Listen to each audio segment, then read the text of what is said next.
the 5-year relative survival rate for localized or cancer that is confined to the colon or the rectum is 91% for colon cancer and 90% for rectal cancer. Distant, metastasized to other organs, the 5-year survival rate is 13% for colon and 18% for rectal cancer. So that really shows you the huge difference in screening and where screening can come in and make better outcomes.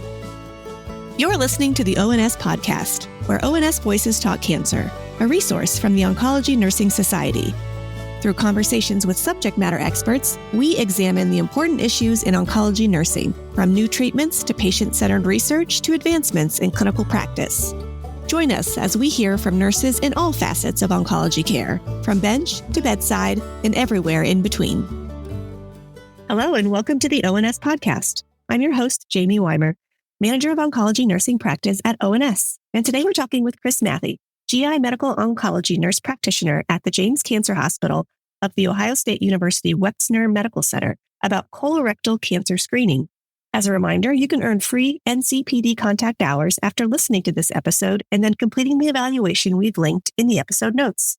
Welcome and thanks so much for joining us today, Kris. Thanks for having me. This is a topic that's definitely near and dear to my heart, so I'm excited to be here. Outstanding. So let's start the discussion today just going over what are the current recommendations for colorectal cancer screening. Absolutely. So the current recommendations actually changed in May of 2021. And not everyone is up to speed on that. The U.S. Preventative Services Task Force recommends that adults at average risk for colorectal cancer begin screening now at age 45, where previously it was at age 50, and continue this through age 75. For those who are older than 75, the decision to screen can be individualized based on overall health, like expectancy or prior screening history. However, most people should start screening soon after turning 45 and then continue getting screened at regular intervals based on findings. There are some populations that may need to be tested earlier than 45 or more often than other people, and those are people who have conditions such as inflammatory bowel disease, such as Crohn's or ulcerative colitis, a personal or family history of colorectal cancer or colorectal polyps, as well as a genetic syndrome such as FAP or hereditary non-polyposis colorectal cancer, also known as Lynch syndrome. Interestingly, recent studies suggest that starting screening even earlier than 45, such as age 40, could significantly reduce mortality and incidence rates, especially as colorectal cancer is rising among younger adults. Well, absolutely. And I think that will be something I'm sure we touch on more and further in our discussion today about knowing that those rates are seeming to creep up in terms of the age of diagnosis. Let's talk a little bit about what we see in terms of what are screening rates and how does early detection help to improve patient outcomes? The landscape of colorectal cancer screening is evolving rapidly. As I mentioned previously, this is driven by the rising incidence in younger adults, as well as our advances in innovation and technology and the growing emphasis on personalized care. As I mentioned, the screening guidelines now recommend screening at age 45 for average risk individuals, and that's reflecting on that increased risk of the early onset colorectal cancer. Traditional methods such as colonoscopy and fecal immunochemical tests remain the gold standard. However, newer, less invasive options are starting to gain traction, such as stool DNA tests, CT colonography, and even capsule endoscopy. Emerging technologies are also reshaping the field. We're hearing about AI everywhere these days, and AI-enhanced screening tools are also being developed to improve sensitivity, reduce turnaround time, and enable real-time monitoring of disease progression. So these innovations aim to make screening more accessible and accurate, especially in our underserved populations. So there's a huge impact on early detection, and this early detection really is a game changer. So we do know that when we catch colon cancer at an early stage, the 5-year survival rate exceeds 90%. That's huge. Whereas in contrast, late stage detection drops survival rates dramatically. Screening not only identifies cancer early, but it also detects those precancerous polyps, which allows for removal before they become cancerous or malignant. Moreover, early diagnosis reduces the need for aggressive treatments such as chemotherapy or extensive surgery, ultimately improving quality of life and lowering healthcare costs. It also enables us to use targeted therapies, especially genomic profiling, as that's becoming more integrated into our care strategies. And, I think this is not unique maybe to colon cancer, but a lot of times patients will be like, well, I feel fine, so it's probably fine. I don't need to get screened. I don't need a colonoscopy. We don't want to wait until you don't feel fine. We don't want to wait until those symptoms present themselves, because that is more likely to indicate perhaps an advanced stage. And for all the reasons you just mentioned, we want to avoid that. We want to find it before you even know it's there, before it's causing any other problems. Absolutely. I've been known at family reunions to be bugging everyone to get colonoscopies. So yes, definitely helps. As our job as the nurse in the family, that's just kind of what they get. When they keep inviting us to those family reunions, they're going to get all of us. And that includes us nagging them on their screening. Right. Ultimately helping them. So let's talk a little bit more now about the individual screening methods that you've already kind of touched on lightly here and there. But let's talk a little bit more in depth about what those screening methods are and how they've evolved over time. Colorectal cancer screening's come a long way from its early days, and I think it still gets a bad rap and people are intimidated from what's always been done previously. But we've really evolved into a diverse toolkit of methods to balance not only accuracy and invasiveness, but also that accessibility. In the mid-20th century, screening was limited to rigid proctosigmoidoscopy, which was a rather uncomfortable procedure that examined really only that lower part of the colon. Then by the 1980s, flexible sigmoidoscopy and our guaiac-based fetal occult blood tests became more common, allowing for that broader detection of bleeding polyps or tumors. Today, our screening options are more varied and more patient-friendly, and we have several options. Colonoscopy still is the gold standard. It allows for direct visualization and removal of polyps, and this is recommended every 10 years. Our fecal immunochemical test, or FIT, however you want to say it, whatever part of the country you're in or people refer to it as, detects hidden blood in the stool, and that is done annually. We've all heard now watching commercials and stuff about Cologuard or a stool DNA test. That combines that FIT or the fecal immunochemical test with the DNA markers for cancer, and that's done every 3 years. The virtual colonoscopy, which is also known as the CT colonography, is a non-invasive scan done every 5 years, and it's shown to be more cost-effective and clinically effective than the DNA stool testing. And then finally, our flexible sigmoidoscopy is still used, although less comprehensively than the colonoscopy. But again, colonoscopy is still that gold standard. So if you have someone who's having symptoms such as blood in the stool, change in their bowel habits, definitely want to still recommend them for standard of care, which is that colonoscopy.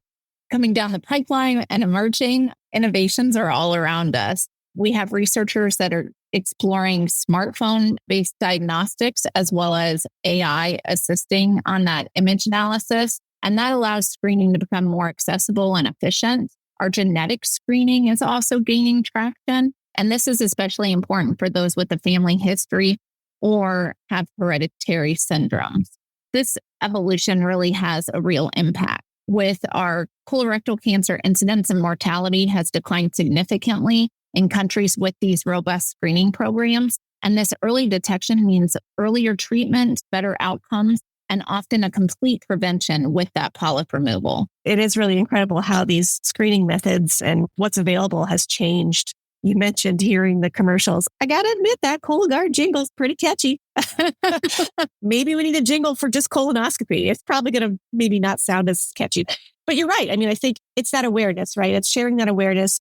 There's hesitancy to do it because, yes, it might be uncomfortable. It may feel embarrassing for certain patients, but, we have to get past that and we have to kind of talk our patients through that, help them kind of reconcile those feelings about it. And just again, as you've mentioned, emphasize how important it is and how successful it can be when it's done regularly, done as recommended by the schedule, to catch it early and to really have that great outcome. So good to know how not only things have changed already, but what's on the horizon to make it easier and more effective when we do these screenings. Absolutely.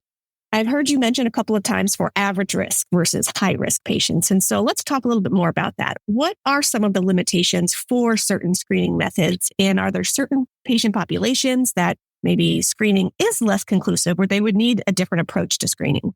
While our colorectal cancer screenings made huge strides, there's no method that is absolutely flawless. We'll unpack the key limitations and where screening can fall short. So there's some limitations of our current screening methods, and those include false positives as well as false negatives. So tests such as the fecal immunochemical test or stool DNA tests can sometimes detect blood or DNA changes that aren't due to cancer. So there's your false positive. Or they may miss existing cancers or polyps. And so there's your false negatives.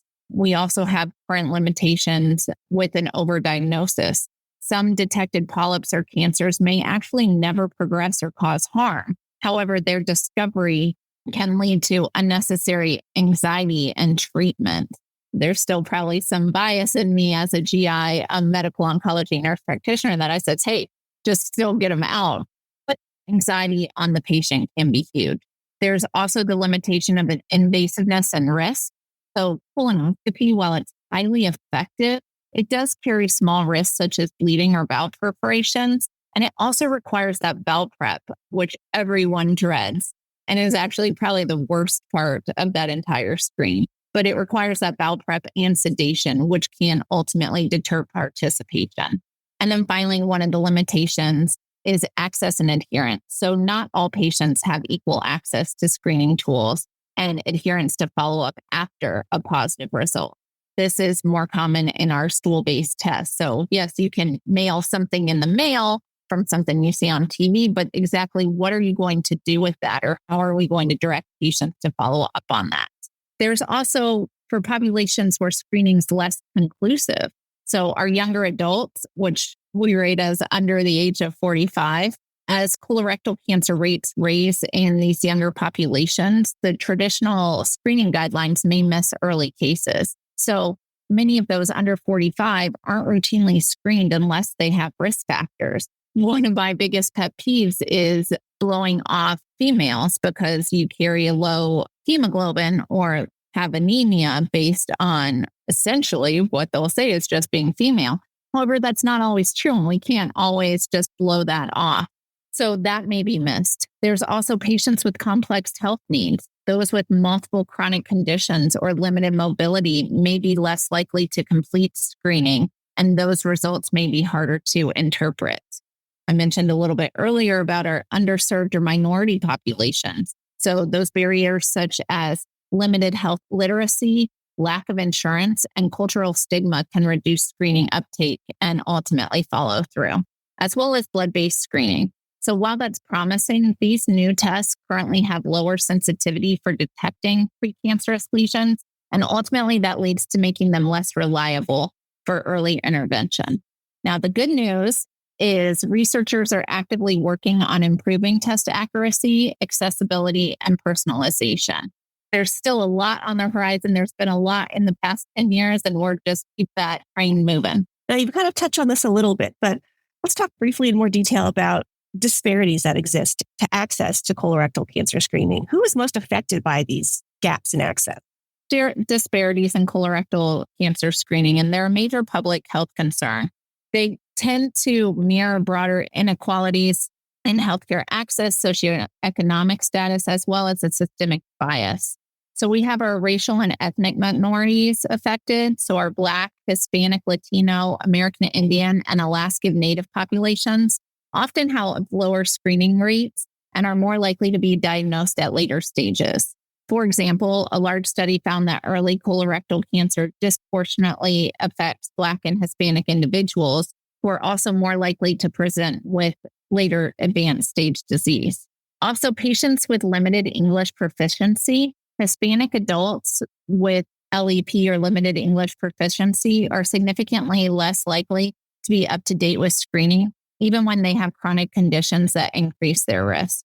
Also, our low income or uninsured individuals, ultimately cost, lack of insurance, and limited access to primary care providers are another major barrier to screening. And younger adults, as I mentioned, with the rising rates of early onset colorectal cancer, many younger adults fall outside the current screening guidelines and may face delays in diagnosis even when symptomatic. So also our rural and underserved communities. So geographic isolation, where there's fewer healthcare facilities and transportation challenges, can limit access to these screening services. And finally, scheduling issues with difficulty of obtaining an appointment in a timely manner. We have an overburdened healthcare system, and that can be difficult to work around. For me, that's one of the frustrating things. I'll have someone who needs a colonoscopy, but we can't get them in our system for really anywhere in the area for 6 months. And that's just our overburdened healthcare system. These disparities lead to delayed diagnosis, worse outcomes, and higher mortality rates in these affected populations.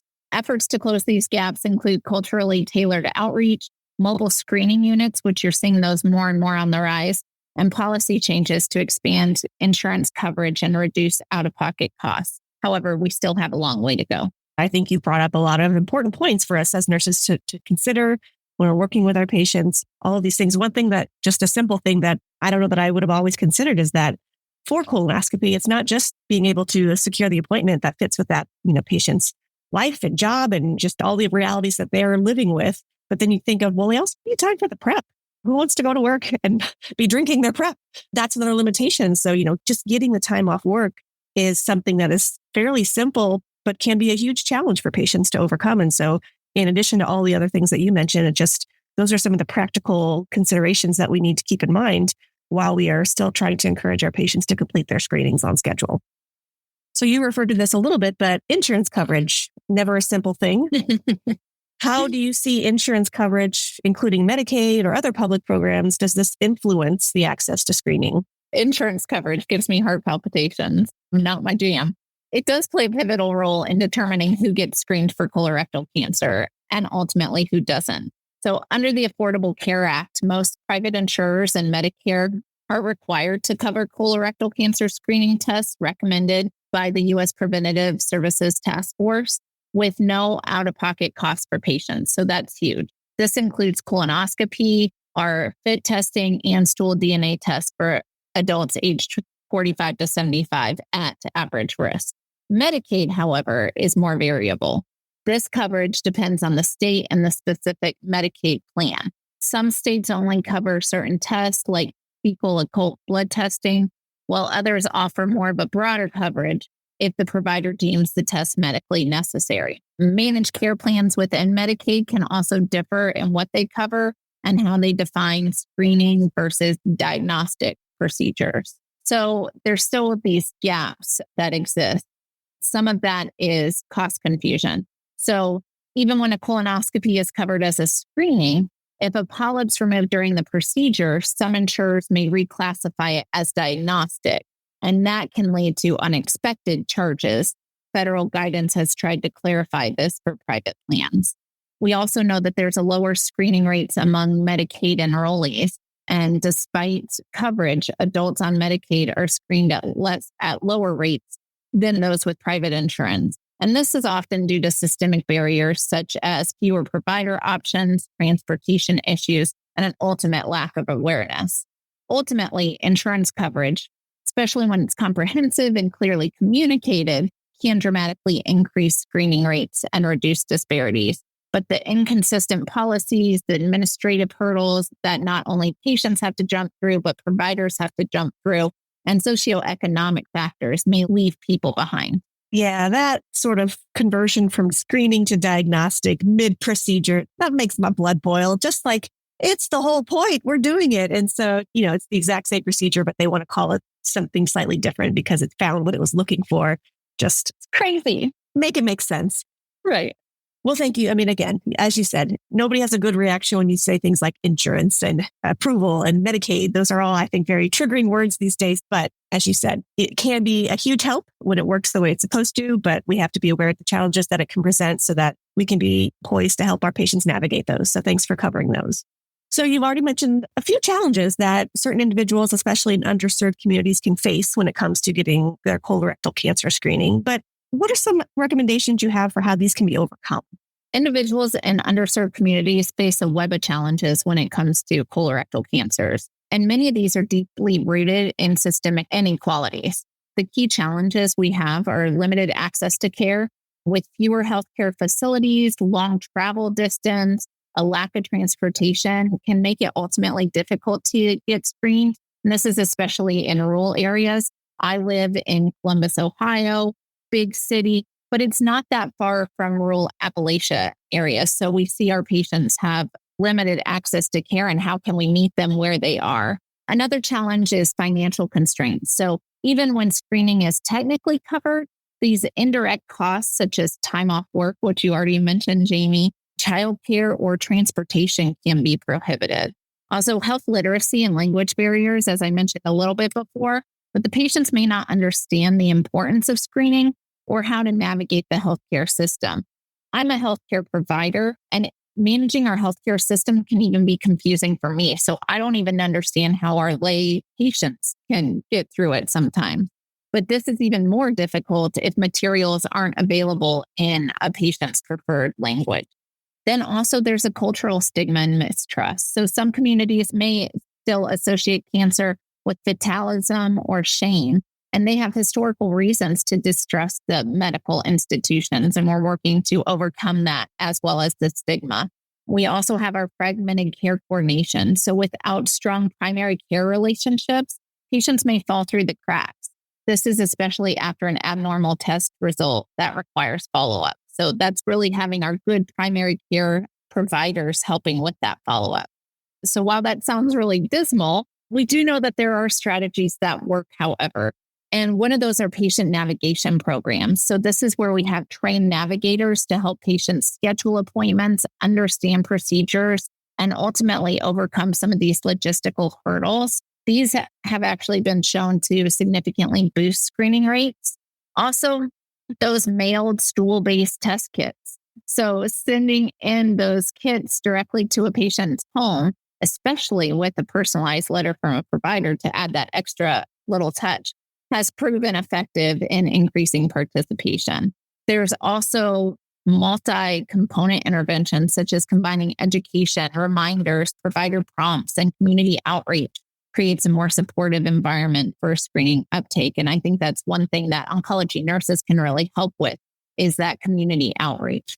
Another strategy is integrated care models. So where you bundle colorectal screening with other preventative services, such as mammograms or flu shots, can ultimately streamline care and reduce those missed opportunities. And then providing a culturally tailored outreach. So messaging that reflects the community's values, language, and lived experiences can reduce that stigma and ultimately build trust. So the bottom line on this is tackling the changes requires more than just offering the test. It's about really meeting people where they are, both literally and figuratively.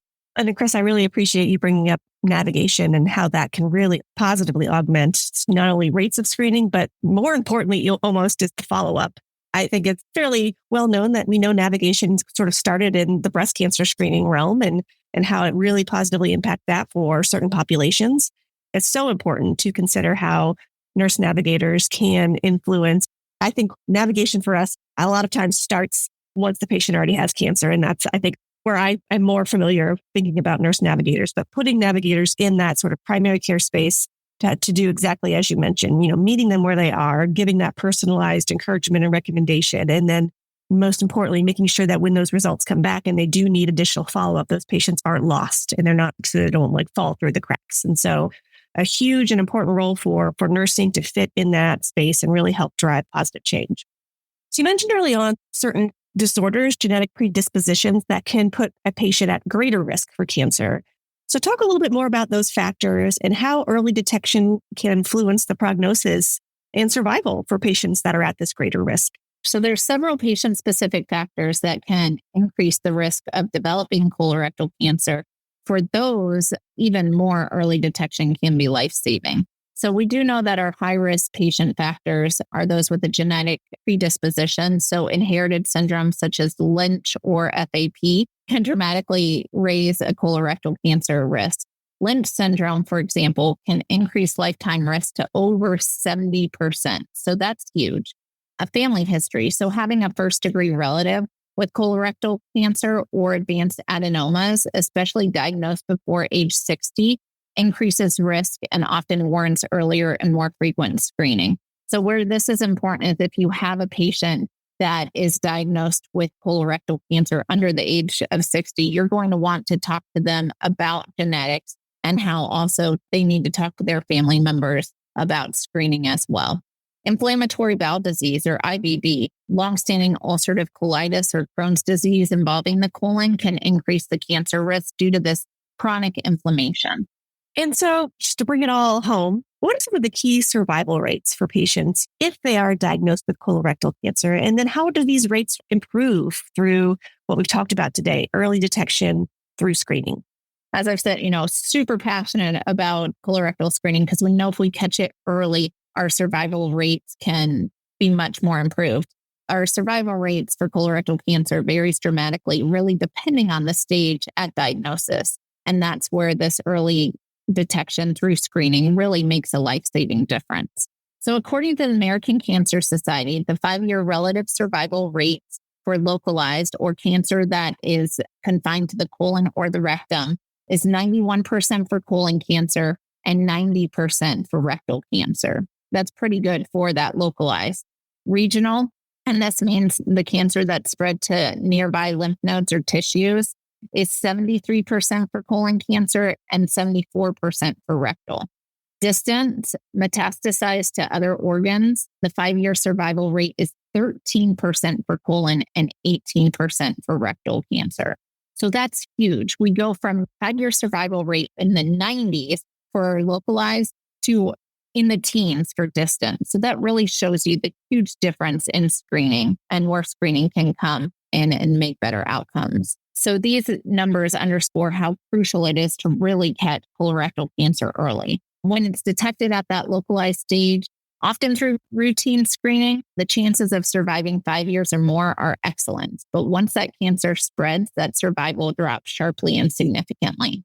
Our screening can detect cancer before symptoms appear and even identify precancerous polyps, which can be removed to prevent cancer altogether. Studies actually show that regular screening can reduce colorectal cancer mortality by up to 35% and the incidence of advanced stage disease by nearly 30%.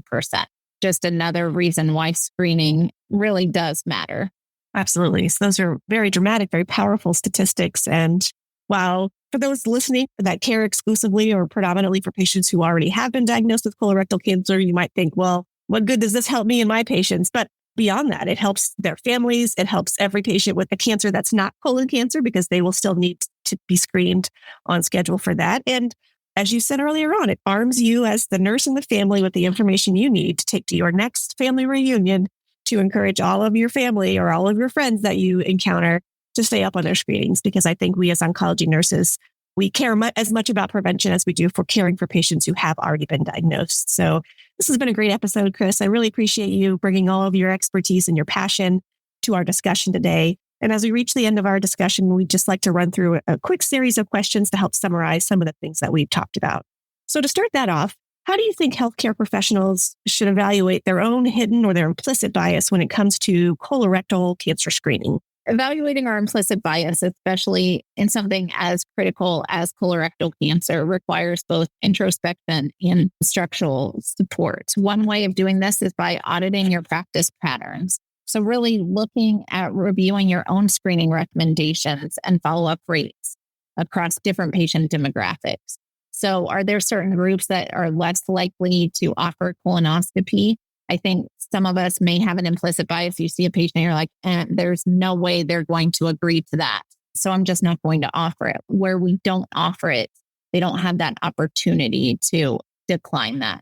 That can lead to further delay. And those patterns can reveal a bias in action. Another way to decrease this is actually by engaging in bias training. So participating in culturally competent care and implicit bias training, especially those that are tailored to cancer screening, can help clinicians recognize how stereotypes can influence decision-making. I know this has been a huge topic in conversation. There was a session at ONS Congress this past year on stigma. And ultimately, that's evaluating stigma and our implicit biases. So educating ourselves to be aware of that can actually help. Using standardized decision aids, so standardized screening protocols and checklists can reduce the influence of subjective judgment. So really knowing I have a checklist, I'm going to offer colonoscopy or I'm going to offer some type of colorectal screening to every single patient over the age of 45. I almost said under the age of 45 because there's my implicit bias. I want to do it for everyone,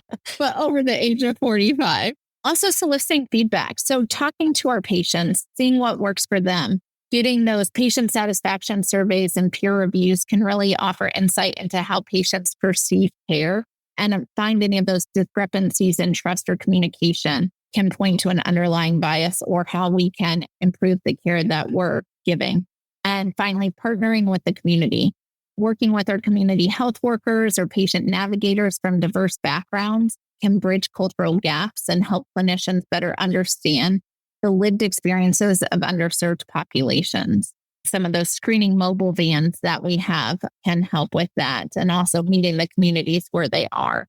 Ultimately, addressing bias isn't about blame. It's about accountability and growth by acknowledging and recognizing that we all have this potential for an implicit bias. But if we're aware of this, we could tackle this issue. I love that. So many great recommendations there. What are some common misconceptions about colorectal cancer screening? There's a lot. There's a lot of myths kind of floating around that can discourage people from getting screened. So kind of clear the air, if you will.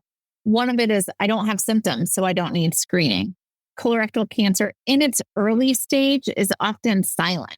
So by the time patients develop symptoms such as bleeding, abdominal pain, changes in their bowels, the disease may already be advanced. So that's where screening is designed to catch it really before those symptoms show up. That's the whole point of screening. There's the bias of only older men get colorectal cancer. We know that that's not true. While age is a risk factor, colorectal cancer does affect people of all genders, and rates are rising among adults under 50. In fact, about 75% of new cases occur in people with no known risk factors. So just because you don't have a family history doesn't mean you don't need it or you're not a male. Another common misconception is colonoscopy is the only screening option. While it's still standard of care and it's highly effective, as I mentioned earlier, it's not the only choice. So there's those stool-based tests, the CT colonography, and then the flexible SIG. The best test is ultimately the one the patient is willing to do. The misconception of colonoscopy is painful and dangerous. You're asleep. You're in conscious sedation for the colonoscopy, so it's really not painful. It does have some risk to it, but it's actually a safe procedure with rare complications. Most patients are sedated and they ultimately don't remember it. What really is annoying is the prep. It could be unpleasant, but the payoff of early detection and prevention is well worth it. And it's only a day, maybe two. Another misconception is if I have a clean colonoscopy, wipe my hands, I'm good for life. That's not necessarily true either. A normal colonoscopy means you're likely in the clear for 10 years, but ongoing screening is important, especially if your risk changes over time.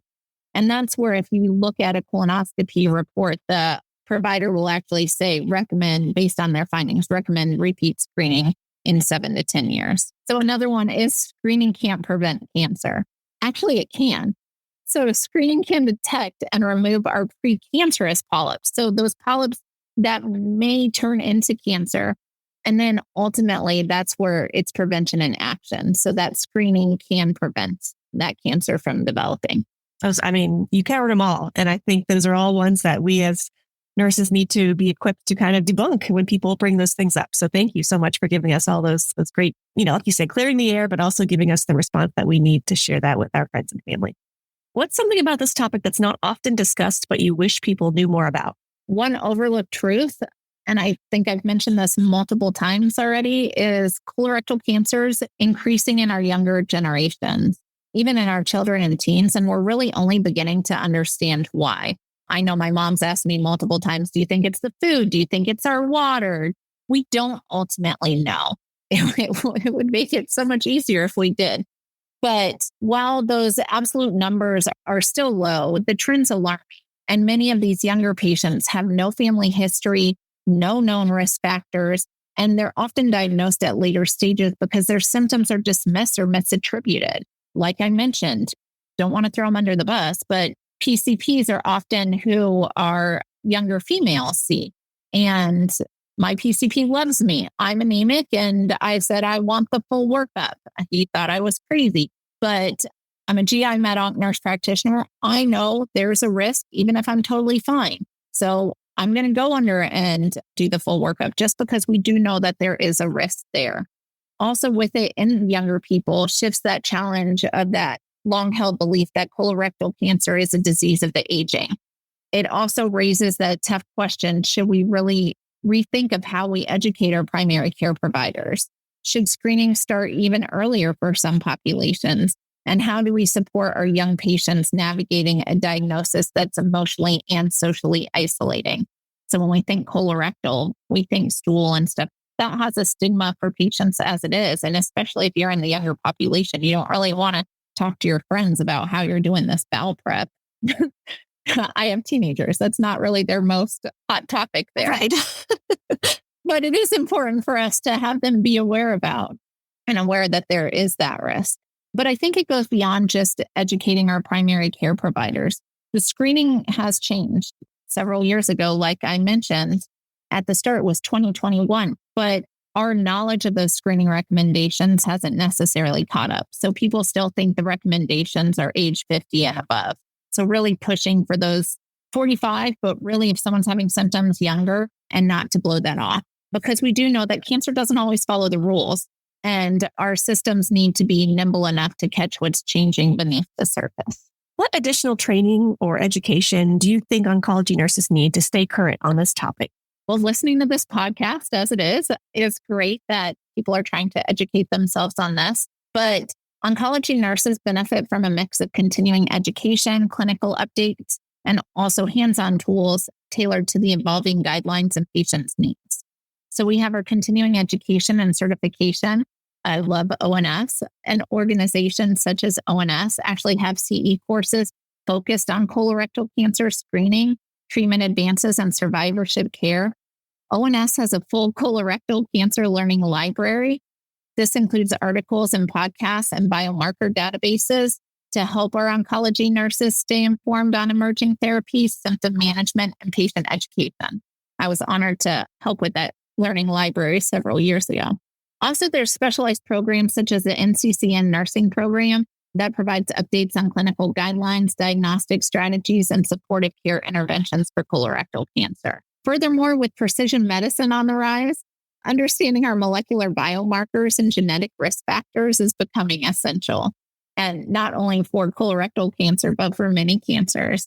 So many CE programs now include modules on interpreting these test results and guiding patients through this genetic counseling. ONS has a fabulous biomarker database, which is a searchable tool that helps nurses understand specific biomarkers, associated therapies, and testing considerations. And it's actually really perfect for a quick clinical reference right there on the ONS website. Absolutely. Those are some great resources, and we're super proud of them. Finally, what are some additional resources that we could share with our patients or maybe other providers who want to learn more? So there's a rich ecosystem of resources out there for anyone looking to deepen their understanding of colorectal cancer. So whether you're a patient, a caregiver, a healthcare provider, for patients and caregivers, there's the Colorectal Cancer Alliance, or Blue HQ or headquarters. That's a personalized support hub offering educational tools, peer support, financial assistance, and resources for that young onset colorectal cancer. It's especially helpful for navigating the emotional and practical aspects of diagnosis and treatment. And then the American Cancer Society for patients and caregivers offers easy to read materials in multiple languages. So there's that cue multiple languages that we talked about earlier in this, including flyers, booklets, and videos on screening, treatment, and survivorship. They actually have a 7 things to know about getting a colonoscopy. That's a great primer and educational source for first-timers. Wonderful. Well, Kris, thank you again for joining us today on this podcast episode and sharing all of your expertise. I know that I've learned a lot, and I think this will be a great episode to go along with some of the future episodes we have for colorectal cancer plans. So thank you again. Do you have any final comments to share with our listeners? Just tell your friends, tell your family, get a colonoscopy. It can save lives. So thank you so much for having me. This has been great. Thank you. Thank you for listening to the ONS podcast. Tell us about your favorite part in this episode by leaving a review wherever you download your podcast. For more resources and information about oncology nursing, visit us at ons.org and ons.org/voice. The ideas and opinions shared in this episode represent those of the guest and not necessarily ONS.